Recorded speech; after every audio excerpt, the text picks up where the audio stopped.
Canada visitor visa को लेके बहुत सारी ऐसी अपडेट आई है जिससे आपको फ़ायदा होने वाला है।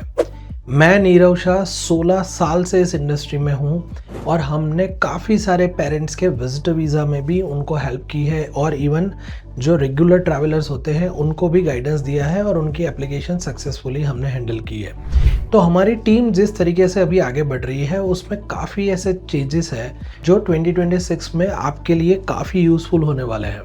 आप इस वीडियो को एंड तक देखिए और कुछ ऐसे मैं पॉइंट्स बताने जा रहा हूँ जिससे आप कनाडा विजिटर वीज़ा के लिए एप्लीकेशन अगर लगाने वाले हो तो ये फ़ायदेमंद होगा और साथ साथ में सक्सेसफुल होने के चांसेस जो है वो आपकी एप्लीकेशन के बढ़ जाएंगे।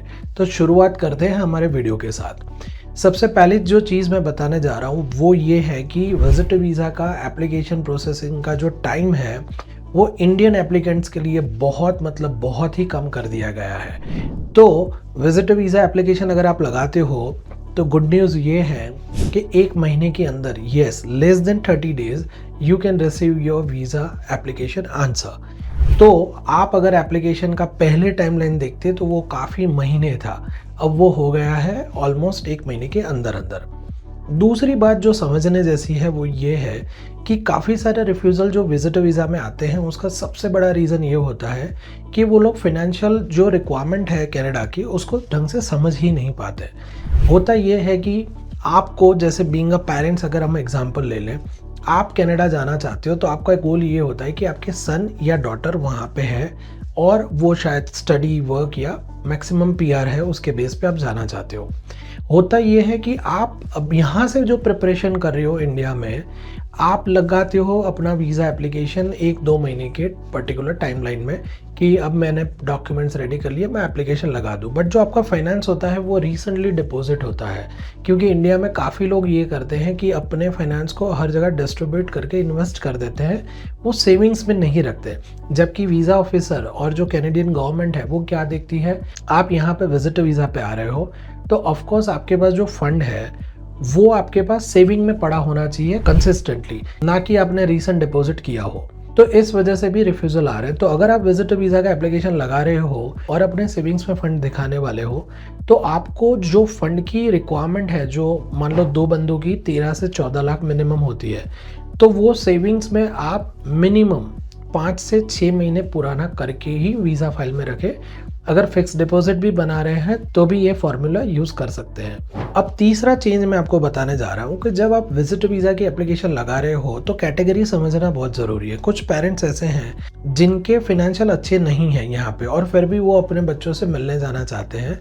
उस केस में उनको ये करना चाहिए कि अगर उनका सन या डॉटर कनाडा में परमानेंट रेसिडेंट है तो फिर उनको वहाँ पे उनके बच्चों के बेस पे विजिटर वीज़ा की जगह सुपर वीज़ा लगाना चाहिए। बिकॉज सुपर वीज़ा में ये होता है कि जो एलिजिबिलिटी क्राइटेरिया होती है वो टोटली आपके सन या डॉटर के ऊपर डिपेंड हो जाती है, उनके सैलरी थ्रेशोल्ड और उनकी इनकम के प्रूफ के ऊपर हो जाता है, ना कि आपके ऊपर। तो ये भी बहुत समझने वाली बात है कि अगर कैटेगरी वाइज आपको एप्लीकेशन लगाना है और उसमें आपके पास ऑप्शन है कि आप विजिटर वीज़ा जो मल्टीपल एंट्री है वो भी लगा सकते हो, या तो सुपर वीज़ा जो आपको आपके सन या डॉटर पीआर है उसके बेस से भी लगा सकते हो। तो उसमें बेनिफिट दूसरा ये भी रहता है कि आप 5 साल तक कंसिस्टेंट वहाँ रुक सकते हो, जबकि जो आम विजिटर वीज़ा होता है उसका ड्यूरेशन एक विजिट में 6 महीने से ज़्यादा अलाउड नहीं होता है। तो ये भी आपको ध्यान में रखने वाली चीज़ है। चलिए चौथे पॉइंट पे जाते हैं। काफ़ी लोग हमारे पास आते हैं कि सर मुझे विजिटर वीज़ा से वर्क वीज़ा कन्वर्ट करना है। तो ये बात क्लियर कर लीजिए कि विजिटर वीज़ा से वर्क वीज़ा करना अब पॉसिबल नहीं रहा है। काफ़ी सारे केसेस में पहले ये होता था कि विजिटर वीज़ा पे कोई भी एप्लीकेंट जाता था वो वहाँ पे LMIA labour market impact assessment ले लेता था और जो जॉब ऑफर होती थी उसके ऊपर visit visa to work visa convert करने की प्रोसेस होती थी और गवर्नमेंट उसको सपोर्ट भी करती थी। बट अब ये नहीं रहा है। गवर्नमेंट ने बोल दिया है कि इन एप्लीकेशंस को हम सपोर्ट नहीं करेंगे। हालांकि आप अगर स्टूडेंट वीज़ा कन्वर्ट करना चाहते हैं, मतलब visitor visa to student visa convert करना चाहते हैं, तो वो प्रोसीजर अभी भी पॉसिबल है। तो ये सबसे बड़ा पॉइंट है। काफ़ी लोगों को ये पॉइंट के बारे में नहीं पता है और वो एक स्कैम का शिकार हो जाते हैं। तो खास करके उन लोगों को ये वीडियो आप फॉरवर्ड कीजिए। और पांचवा और लास्ट पॉइंट हमारे इस वीडियो का कि अगर आप विजिटर वीज़ा का एप्लीकेशन जब भी लगा रहे हो तब आपका जो इंटेंशन है वो आपको खाली नहीं लिखना है, आप वापस क्यों आओगे वो भी लिखना बहुत ज़रूरी है। कई बार प्रोफाइल बहुत अच्छी होती है, फिनेंशियल्स भी पुराने करके रखे गए होते हैं, मतलब कंसिस्टेंटली होल्ड फाइनेंस होता है, यहाँ पे अच्छी खासी जॉब भी इंडिया में है, ट्रैवल का पर्पस भी सही लगाया है, बट फिर भी वीज़ा नहीं आता, ये लिखा हुआ होता है कि हमें नहीं लग रहा है कि आप अपने स्टे के बाद वापस आओगे इंडिया। तो उसमें आप इंडिया वापस क्यों आओगे, उसके स्ट्रॉन्ग टाइज आपको रखने ही होते हैं। जैसे अगर मैं जॉब कर रहा हूँ तो मेरा गोल ये होगा कि मैं मेरी कंपनी से ऐसा लेटर लूँ कि मुझे 1 महीने की छुट्टी मिल रही है and they want me to come back join the company at the end of my travel. तो कुछ ऐसे प्रोमिनेंट, ऐसे कुछ इंपॉर्टेंट आपको प्रूफ कलेक्ट करने पड़ते हैं, फैमिली टाइज दिखानी पड़ती है, रिस्पॉन्सिबिलिटीज़ अगर कुछ है वो दिखानी पड़ती है, कुछ आपके कमिटमेंट्स हैं वो दिखाने पड़ते हैं, तभी जाके वीज़ा ऑफिसर को लगता है कि येस वो विजिटर वीज़ा पे जा रहे हैं और वो वापस आएंगे। तो होप ये वीडियो से आपको वो वैल्यू मिल रही है जो आज की तारीख में कनाडा विजिटर वीज़ा को लेके बहुत ही इंपॉर्टेंट है।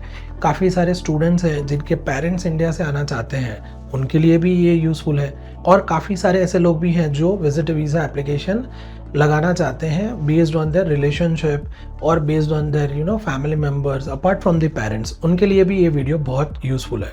अगर आप इस वीडियो को लास्ट तक देख रहे हो तो मोस्ट प्रोबेबली ये है कि आपका कनाडा विजिटर वीज़ा का इंटरेस्ट बन चुका है। आप इसको ज़्यादा से ज़्यादा फॉरवर्ड कीजिए उन लोगों के साथ जिनको इस नॉलेज की ज़रूरत है। और अगर आपको कोई भी डिटेल इंक्वायरी है या कोई भी क्वेरी है तो आप हमारी टीम को नीचे दिए हुए नंबर पे कांटेक्ट भी कर सकते हैं, आप हमारी वेबसाइट भी विजिट कर सकते हैं या आप ईमेल भी कर सकते हैं। तो मिलते हैं नेक्स्ट वीडियो में और एक इम्पोर्टेंट अपडेट के साथ आपके study, work and settle abroad की जर्नी को सक्सेस बनाने के लिए। Thank you.